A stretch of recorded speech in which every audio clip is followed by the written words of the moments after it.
Thank you very much, ladies and gentlemen. Uh, I'm so sure you've had a very fruitful discussion. And to begin with, I was just thinking we are all here and we've been here before to discuss the geopolitics of technology. As the world is changing, we can discuss from Earth to outer space to cyberspace, and each impacting the other. And that's where the technological interface is taking us. The physical existence is what we want to better achieve ease of doing business, achieve ease of living, achieve ease of governance through technological interventions. And those technical interventions are dependent on the cyberspace, and cyberspace in turn is dependent on space. So when we are looking at the interconnectivity of the world, we are also looking at the interconnectivity and interdependence of the nations, the politics, and geostrategies, all hand in hand working together. I was just thinking that how did all this happen and all this change happen? The kind of change we are especially seeing in past 4 5 years, and post COVID, it kind of expedited the whole process. Or during COVID, it expedited the whole process. And COVID 19 was something which changed the way we operated. One, of course, comes from the security perspective, that how comfortable are we in our spaces?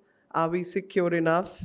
The second aspect was obviously all the transactions from physical shifted to digital, be it shopping, be it groceries, or be it receipts. Everything shifted to digital mechanism. And somewhere COVID did have that impact on our workspace and our interaction with our own workspace. COVID 19 also brought forward another aspect, and that is the vulnerability aspect.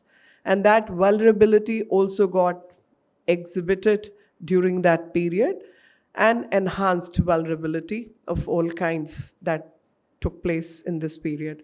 If I were to compare India in terms of its digital footprints, its workspace, I would say timelines before 2014 and timelines beginning with 2014 till 23. And if I divide this time space, I can definitely say with a lot of confidence and show the strength of Indian technological might, that from something like about 10.8 crore people who were platform for direct benefit transfers between 2013 and 14, it changed to 92.3 crore people, which is 8 times the original number. We opened something like 46.2 million, 462 million bank accounts, which is more than the population of many countries, and many countries put together. So this transaction and this transition, which happened from 14 onwards, gave us the foundation to build our tech infrastructure. And the theme of governance has been Sabka Saath, Sabka Vikas, which means everyone needs to benefit, everyone has to work together. So all the government schemes which were available in various ministries offered all kinds of governance at the grassroots. All those schemes had to be put together and made available to those who needed it. Again, Sabka Saath, Sabka Vikas, a sense of inclusion. Because if we are talking from the governance perspective, and the idea is not just technology for the sake of technology, but technology for governance, technology for reaching out to the unreached, technology for inclusion, technology which is equitable and applicable to all, easy access. If those are the forces driving a governance module, then the case study has to be India before 2014 and India post 2014. And post 2014, all the changes you see, whether at global level, at domestic level, you will see the underlying factor has been reaching out to the unreached. Governance for whom? Not the ones who are well versed in systems or well entrenched in the power game, but governance for the ones who are unreached. That has to be the basic principle of democracy. Democracy will not happen in empty space. Democracy requires space to act on. And that space was very well covered by digital technology that India showcased. And we would definitely want to showcase all that to the globe. And for that reason, all the planning that has happened, and I'm purposely reverting back to the time frame of pandemic. So during the time frame of pandemic, we realized that 1.2 billion Indians had to be given vaccines. How do you manage that system? And how do you communicate about that system? So one person is moving from one state to another, or one person is moving one nation to another. There has to be interoperability and there has to be a communication system. And that interoperability and communication system can only be given through a digital platform. So we developed CoWIN. And I remember very well that when we developed CoWIN, there was a lot of resistance coming from lot many bodies, including nations, because CoWIN was applying its technology to the ones who were unreached, both in terms of vaccination as well as digital footprints. But we made it available, we kept it open source, and we made it available even to the countries which could not afford their own systems, their own platforms. One, expensive. Two, technical know-how to develop a system like that. India geostrategically thought it fit that this was not a time to make money on certain dead bodies and people who needed the technology. We chose to keep it open for everyone to consume. And that showcases how digital technology can transform your national goal and international accepted principle of governance. International principles of governance at that point in time were mandated to be cooperative. If you would not cooperate, I don't think we as humanity would have survived. So whether it was vaccine Matri or it was open source CoWIN, India showcased not just its might, but its principled stand that technology needs to be made available and the sense of inclusion has to prevail all over. Now, because we are talking of geopolitics, I think this was the biggest move we moved in geopolitical sense, because many people were busy making money as if corporate interests were the primary source of governance and corporate benefits mattered above everything else. But India showed the way. It is the interest of the people which needs to be protected in the sense of not just national interest, but providing for everyone, securing everybody's cooperation, working with everyone. And that is the bottom line of India's geopolitical standard.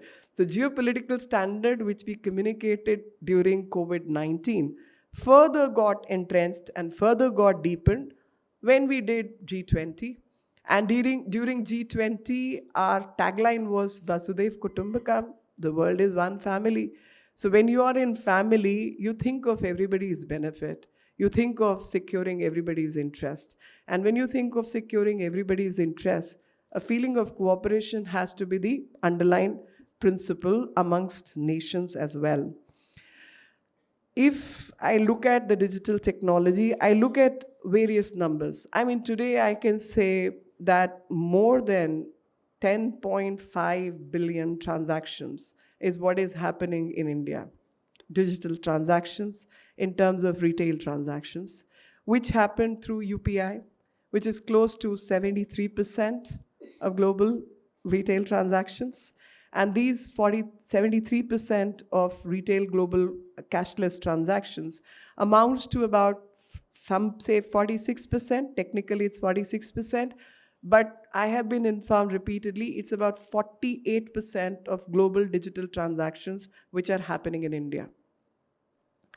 And that also indicates we have about 343 million Indians hooked on to e-way of living or transacting their business through purchases, through receipts and payments, which is more than US, which is about 331 million. And that indicates the kind of market, if I look at it from the corporate perspective, we are looking at the market, but we are not just a market. As government, we have to think of benefiting our people. As government, we have to think in terms of democratic methodology of reaching out to the unreached. Inclusion, easy to say, but difficult to operate. But India showcased its way how to operate by opening close to 462 million bank accounts, and which is again in sheer numbers is far more than the population of 3 4 very powerful countries in the world. And this showcases the strength of India in terms of principled stand, number one. Number two, the digital public infrastructure, which we call DPI, the digital public infrastructure on which we have invested quite a bit, both in terms of human resource as well as technical resource, is something which is worth being replicated across the globe. Because through digital public infrastructure, all these benefits which have accrued to the public at the grassroots also gives rise to a different thinking, and that is digital public goods. One had neither discussed, one had neither talked about it. It was all about monetary benefits, but converting that into governance style or method of working, we have worked on the digital public goods. And these digital public goods are so important that we can, by and large, showcase what we are calling as global stack in India stack global. So India stack global is what we are presenting to the world, that 12 different projects which are essential projects, right from unique ID to Aadhaar, whatever way you call it, to having a bank account, from bank account to e-Setu, to DigiLocker, to e-Arogya, e-Hospital, Diksha, so on and so forth. So these 12 projects are the ones which are basically telling the world that these are the services, basically, from my perspective, from the government's perspective, these are the services which need to be made available to every Indian. These are the tools. And tools of governance need to be applied to everyone. And these tools of governance are also part of global good. These are public goods. And these tools of governance have brought in inclusion, which everybody wants. Every democratically elected government wants to work at inclusion, but probably the template on which they are going to work is something which people are not aware of. We have produced a template, and that template we would like to increase and widen scope, that more and more things can get added to the basic 12 projects, and more and more, so deepening and widening of the process can take place. And even globally, when Indian global infrastructure, digital infrastructure, we think about, there is security by design. By design, we do not want to intrude into your systems. We want to secure those systems. We want everyone to have open access. So, access, sustainability are part of our digital design. And this part of design is actually showcasing to the world as to how systems need to be made transparent and secure at the same time. It is transparent because it is leading to, you can see who's a beneficiary, who's not a beneficiary, but the security, the data of that particular beneficiary is equally protected. And that kind of governance mechanism is what we need to think about. Now, when I talk about global India Stack Global, I'm talking about all the positive changes which have happened in this country since 2014. We are the highest data consumers in the world. We have the highest number of smartphones. We have the cheapest rates of internet services. Now, with this background, we are able to distribute the common good to most people. And when we discuss this, we cannot forget that this is just one aspect of governance. The second aspect of governance, whether national or global, is that like democracies, like spaces, like Earth or outer space to cyberspace, we are vulnerable also. And we know how cyber attacks, how biowarfare, how disruptions in supply chain mechanisms, how inaccessibility threaten us all. The second aspect which I wish to bring to your notice is, because we are talking geopolitics, one is the positive aspect, the second is the vulnerable aspect.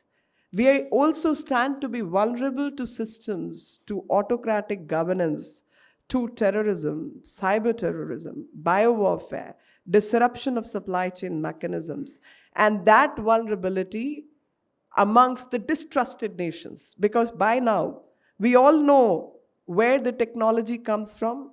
We all know how technology can be leveraged to achieve one result or the other result.